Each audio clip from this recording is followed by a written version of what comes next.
C'est quoi les toutes petites choses que tu peux faire tous les jours et qui vont complètement changer ta vie à long terme grâce au pouvoir de l'effet cumulé?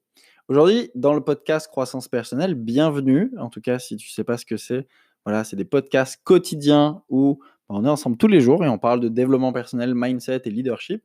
Donc, tu peux t'abonner, peu importe la plateforme sur laquelle tu m'écoutes. Je suis là tous les jours avec toi dans tes oreilles, donc c'est cool.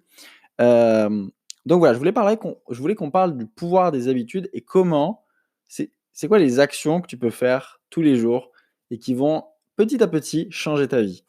C'est-à-dire, c'est quoi les choses qui vont te prendre vraiment peu de temps, tous les jours et qui, mis bout à bout, au bout de 3 mois, 6 mois, 1 an, bah, tu as un effet drastique tu as un changement drastique sur qui tu es, qui tu deviens, ce que tu as, ce que tu apprends et cetera. Et alors j'ai pas du tout écrit ce podcast, c'est vraiment un truc que je vais te faire au feeling.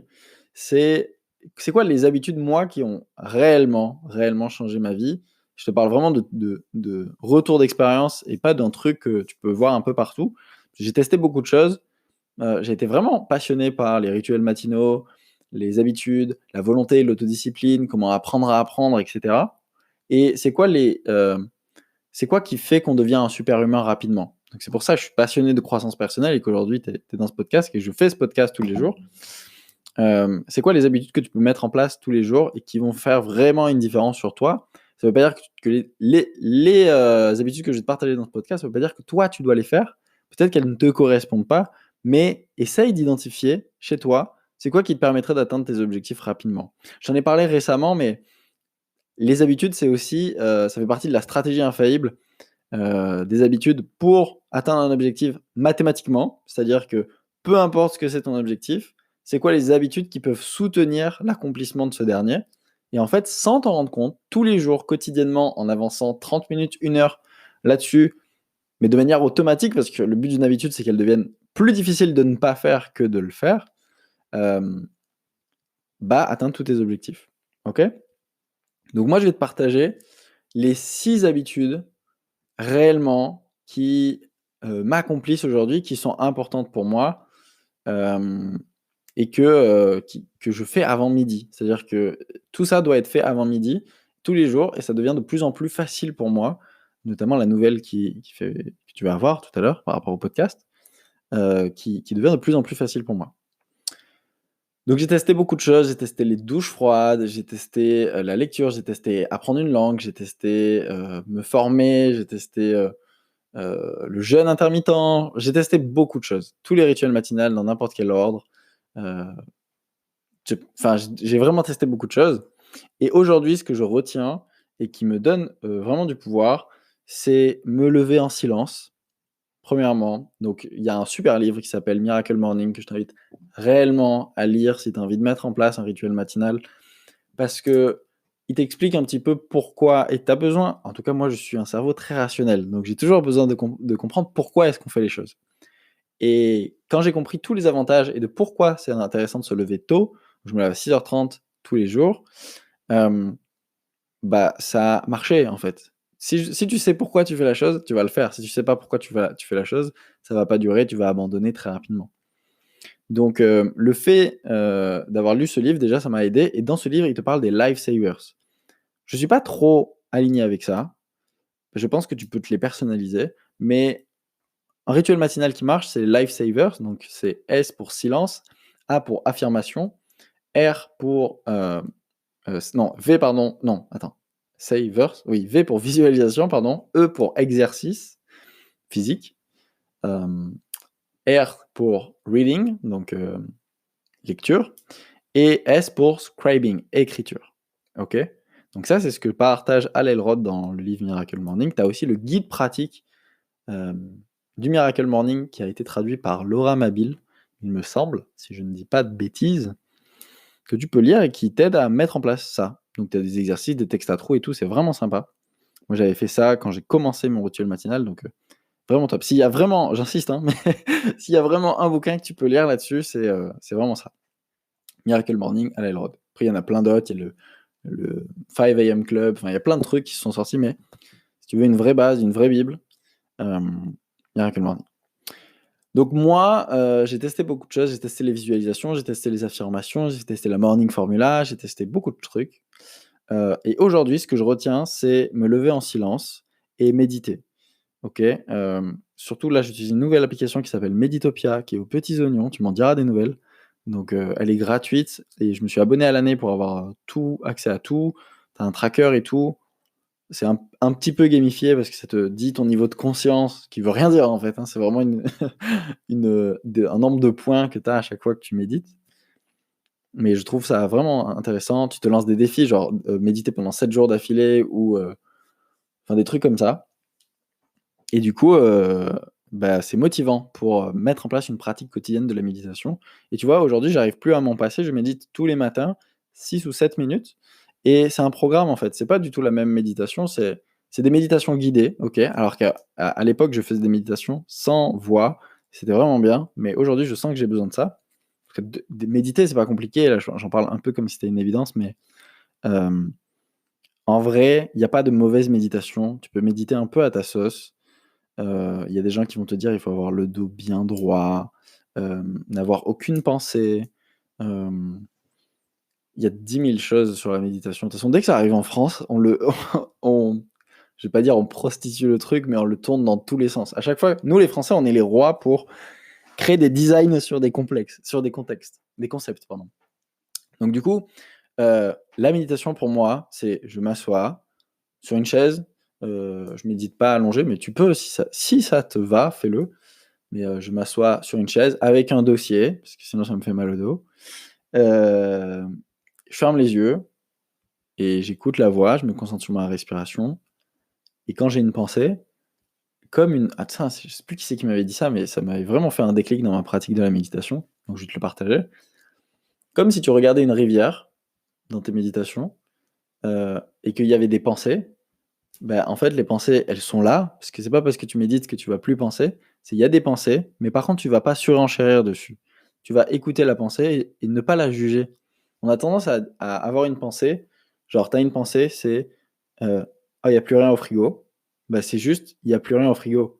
Mais par contre, nous les humains, on est très forts en disant: «Ah, il y a plus rien au frigo, faut que j'aille faire les courses. Comment je vais m'arranger? Ah putain, cet après-midi, je suis déjà pris. Oh là là, comment je vais faire? Peut-être que je peux y aller mercredi matin. Ah, mais mercredi matin, il faut que je garde la petite. Ah, mais machin, machin, machin, machin». Wouh! Donc finalement, beh, c'est en fait ça, ce flow constant de pensées qu'on a tous les jours. Je crois qu'on a 60 000 pensées par jour, si ce n'est plus. Vous pourrez me le dire dans les commentaires.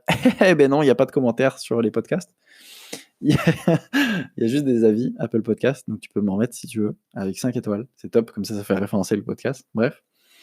Hem Mais en gros, voilà, c'est ça, on a tendance à vivre dans un flot de pensées incessant, et du coup, la méditation, elle te permet juste de te recentrer, et dès que tu as une pensée, ne pas la juger.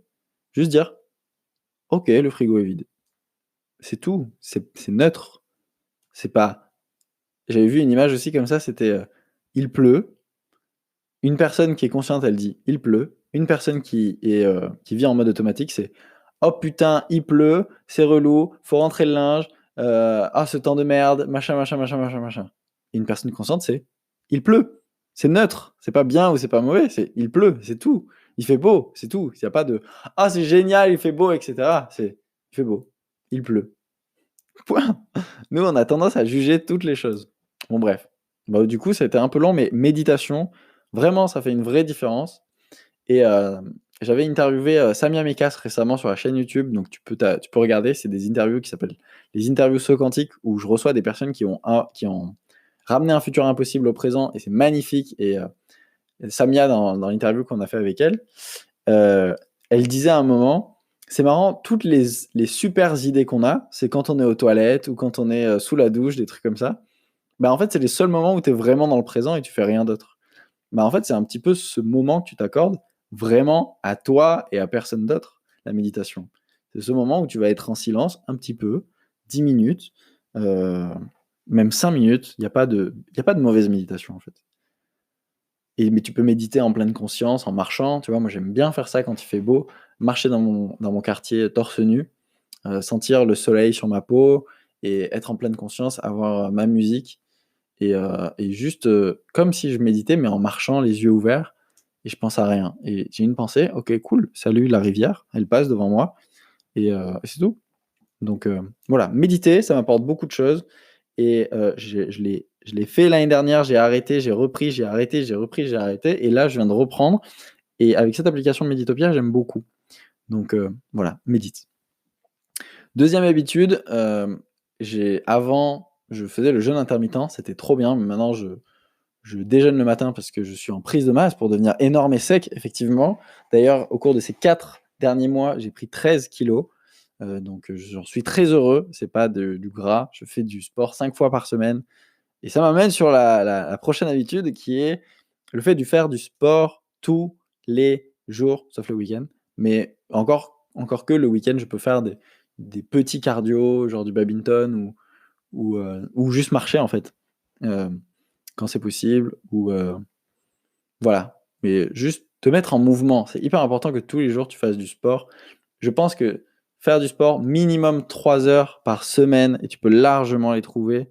Hem, Ça peut être, ou alors te mettre en mouvement. Tu vois? Pendant longtemps, je faisais 7 minute workout, qui est ju seulement 7 minutes de sport tous les matins et qui te permettent d'atteindre 95 de ta fréquence cardiaque en 7 minutes.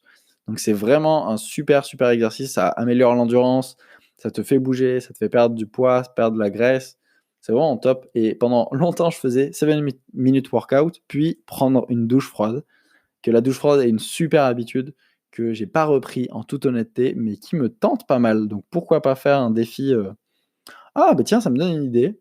Pourquoi pas dans ces podcasts se lancer des défis à thème, genre faire des mois à thème et en même temps on se lance des défis comme ça je pourrais te dire bon, beh, genre, comme une petite chronique météo où je te dirais, bon, sur la minute habitude en ce moment on est comme ça, comme ça, comme ça. Je sais pas, tu vois? Ça me donne des idées. Tu vois? C'est vraiment un podcast au feeling.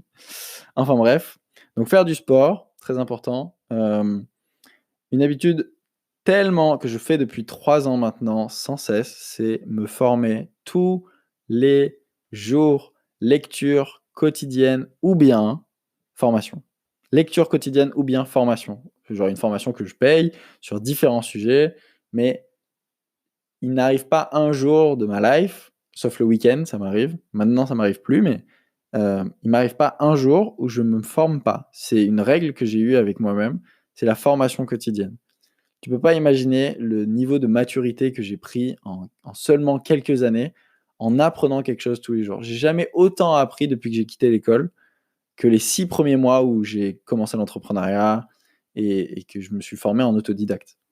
C'est vraiment magnifique. Apprendre tous les jours, lis un livre et je n'aurai jamais d'assez de ma vie pour apprendre tout ce que j'ai envie d'apprendre. Je suis passionné et j'étais quelqu'un qui lisait pas du tout avant, jusqu'au jour où je suis tombé sur un 1er livre qui m'a passionné et maintenant c'est devenu, je lis au moins un livre par mois et je me forme, tous les jours. En ce moment, je me forme, je pense, au moins 1 heure et demie par jour sur des vidéos, des formations en ligne et je participe à plusieurs ateliers de développement personnel par an. Enfin, c'est la formation quotidienne, c'est une règle avec laquelle je suis vraiment intransigeant et je veux te dire que c'est tellement devenu une obsession pour moi que nos clients, on les obligeait à se former tous les jours, même en agence de communication. C'est-à-dire que si tu travailles avec quelqu'un qui, sur long terme j'entends, qui se forme pas, bah, la concurrence passe devant. Donc c'est bien les business automatiques et cetera, mais c'est bon bref, on va pas parler de ça aujourd'hui, mais c'est vrai, si tu te formes pas, la concurrence passe devant. Donc même nos clients dans le marché du bio, c'est important qu'ils, je sais pas, qu'ils se forment tous les jours, qu'ils apprennent, qu'ils se renseignent sur les métiers du bio, sur ce qui se passe, sur les actualités. On leur demande pas de se former en marketing ou en développement personnel, mais qu'ils apprennent quelque chose tous les jours dans leur industrie et ils restent les meilleurs. C'est juste ça. Si tu deviens une machine à apprendre, demain tu es gagnant. On vit dans l'ère de l'information, enfin c'est vraiment énorme. Donc apprends tous les jours, c'est vraiment, vraiment, vraiment capital. Bien manger sainement est devenu une vraie habitude pour moi. Boire de l'eau tous les jours, donc boire au moins 1,5 litre par jour, est devenu un standard pour moi. Donc n'oublie pas, tu deviens ce que tu tolères, donc ce que tu acceptes. Si tu Je n'accepte pas, il est inacceptable pour moi de ne pas boire 1 litre d'eau 5 par jour. Donc j'essaye de boire plus, mais au moins c'est déjà une bonne avancée comme ça et voilà, je crois que j'ai fait le tour sur les habitudes. J'ai vraiment la sensation que j'en oublie, mais comme je t'ai dit, en ce moment, c'est ce que je fais. Ah oui, évidemment, aussi, le podcast. Le podcast quotidien, c'est un truc que j'adore et qui fait partie intégrante de mes habitudes et ça fait partie de ces habitudes-là où si tu apprends tous les jours un petit peu, ne serait-ce que tu lis 10 minutes par jour, au bout d'un an, mais tu as lu des heures, des dizaines et des dizaines d'heures et tu as appris, je sais pas, si tu lis 10 minutes par jour, tu lis au moins, je sais pas, une quinzaine de livres par an peut-être, sur des sujets de non-fiction évidemment et au bout d'un an, tu as tellement de connaissances, tu deviens un super humain. C'est vraiment fort, quoi. Tu apprends sur la volonté et l'autodiscipline, tu peux apprendre sur, le pouvoir des habitudes, tu peux apprendre sur, l'alimentation, le sport, avoir plus d'énergie, les relations sociales et cetera. Sur l'humain, comment il fonctionne. Tellement de sujets intéressants. Trouve un truc qui te passionne, mais même, ça peut être des trucs beaucoup plus simples. Si tu es passionné par les animaux, forme-toi sur les animaux. Si tu es passionné par un sport en particulier, lis des biographies des champions de ce sport. Il y a tellement de choses à apprendre. Donc voilà. Donc imagine si tu fais, ces habitudes tous les jours un tout petit peu. Comment au bout de 6 mois, 1 an, tu deviens trop fort. Et c'est ça avec ce podcast aussi. C'est pour ça que je fais 30 jours, 30 podcasts et peut-être que même je vais continuer cette quotidienne parce que j'aime beaucoup ça, en fait. Peut-être qu'au bout de 3 mois, 6 mois, 1 an, je deviens une référence sur le marché de la croissance personnelle et que les gens m'écoutent et je puisse partager ce que j'aime. Et c'est même un avantage pour mon business parce que, pour le coup, à la fin de chaque podcast, je te partage les ateliers Greatness Academy, donc ça peut les faire connaître encore plus. Donc voilà, c'est tout pour ce podcast. Je ne vais pas insister, de plus dessus. On aura l'occasion de toute façon au courant de l'année de parler vraiment des habitudes, des rituels matinaux et cetera. Si ce podcast t'a plu, abonne-toi, laisse un avis sur Apple Podcast, partage-le à quelqu'un qui en a besoin et moi je te dis à demain, pour un nouveau podcast. Ciao, ciao.